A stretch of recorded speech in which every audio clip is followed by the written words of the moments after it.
بسم الله الرحمن الرحيم ألف لام ميم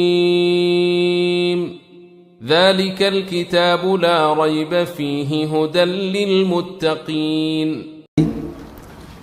بسم الله الرحمن الرحيم. قال الله تعالى إلهي baa wuxuu hi ألف لام ميم الله أعلم بمراده بذلك. إلهي baa garanaya ereygaa macnaha uga jeedo. ذلika الكitaab kitaabkan isaga ah aynu hayno laa rayba fiihi shaki kuma jiro inuu xaq yahay iyo inuu ilaahay xaggiisa ka yimidba. hudan lilmuttaqiin dadka alla rumeeyey hanuun buu u yahay. sidaasaa rabbi subxaanahu watacaala uu ku bilaabay alif laam miim. macnayaal dhowr ay culimmadu saareen. macnaha sida ugu dhib yarina waxa weeye in laga dhigo un ama uu yahay qur-aanka qaybta mutashaabiha ah ee macnahooda ilaahay uu garanayo uu yihi wamaa yaclamu ta'wiilahu ila allah. waxyaabuhu u taagan yahayna waxaa ka mid ah inuu muujinayo qur-aankan inuu yahay mucjis. mucjis macnihiisu waxa weeye mid dhaabad ku ah oo dadku aanay la iman karin oo aanay keeni karin.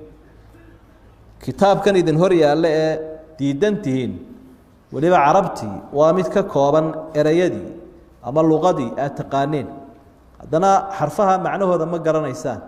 arrintaas waxay tusinaysaa inuu mucjis yahayo mid aan la keeni karayno bani aadam aanu keeni karaynin weeye. waxyaabaha sii muujinaya waxaa ka mida bay leeyihin culimmadu sida badan xarfahaas waa sida qaalibka ah markay suuradda usoo horeeyaan qur-aanku kolkiiba ilaahay ka waramaa sida halkan badalika alkitaabu laa rayba fiihi ilaahay wili. kitaabkan isaga waa kan aynu hayno dalika alkitaabu laa rayba fiih. kitaabkaa isaga ahi daalika waa erey lagu tilmaamo waxa fog. hadda kitaabkuna wayna hor yaallaa macnaheedu maaha inuu meel fog yaallo laakiin waa in martabadiisu sarrayso. qur-aanka darajadiisa ayaa sarrayso. ilaahay baa waxa uu tilmaamayaa subxaana wa tacaala liyudhirahu cala addiini kulli. diimaha kaleo dhan buu ilaahay doonaya inuu ka sarraysiiyo. innaguna waa inaynu ka sarraysiinaa waynu kitaabkaa weyneynaya sidaa ilaahay soo dejiyeyba uu u weyneeyey nebiyuna muxamed wasaxaaba ridwaan ullaahi calayhim iyaguna ay u weyneynayeen. kitaabkan isaga ah faa'iidooyinkiisii baa ilaahay uu noo sheego. wuxuu tilmaamay kitaabku dad badani haba dureen qaar badani haba ceebeeyeen ha caayeen shaki kuma jiro laa rayba fiih. marka ku xisaabtan ma laha dad badan oo ka shakiyey ama yidhi bani aadam baa samaystay shakigoodaan ku xisaabtan lahayn. sidaa daraaddeed baa ilaahay uhi shakiba ma laha inuu xaq yahay. kitaabka faa'iidooyinkiisii waxa weeye hudan lilmuttaqiin dadka alla rumeeye ilaahay ka cabsanaya hanuun buu u yahay. hanuun ayuu u yahay. marka kitaabkani waa kitaabu lhidaaya. kitaab saynisna maaha. kitaab su-aal oo dadka lagu dawarsadana ma aha ama geerida un lagu akhriyo. kitaab la iska dhundhunkado oo halkaa la dhigana ma aha. kitaabku faa'iidooyin badan wuu leeyahay intaaba waa leeyahay iyo caafimaadkii iyo in horeyn usoo sheegnay. laakiin ta laga hadlaya waxa weeye ilaahay wuxuu ugu talagalay inuu nolosha bani aadamka saxo. ina hada alqur'aana yahdii lilatii hiya aqwam. saasuu ilaahay ugu talagalay. dhinac kastaba dhaqanka ka hanuunka badan buu ku hagayaa. waxaynu soo arkaynay suuratu lfaatixa ihdina siraada almustaqiim. halkana hudan lilmuttaqiin.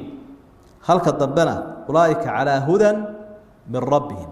waa labadan beyje koobkoobana iska horjeeda ayaa ereyga hanuunku 3 jeer uu kusoo noqday. marka hidaayadaasi waa hidaayat lirshaad wa hidaayat tawfiiq labadaba. hidaayat lirshaad waxa weeyaan kitaabkaa tusinayo waa hanuunka macnaha waa hanuun qofkii lagu hanuuninayo la tusinayo jidkii. kitaabku wuu tusinaya rasuulkuna wuu tusinaya qofkii khayr wadaana wuu tusinaya. hidaayada waafajintana ilaahay baa iskale. dad badanoo laguma dadaalay in la hanuuno ayaan haddana hanuuneyn. marka taasi waxa weeye waafajinteeda ilaahay baa iskale. inuu kitaabku kitaab hanuun yahay isagaa miisaanka saaray dadkana jeclaysiiyo ku abaabulay hanuunka. sidaa daraaddeed 305 meelood ayaa qur-aanka dhexdiisa ereygaa lafdulhuda uu ku soo arooray. حي على الفلاح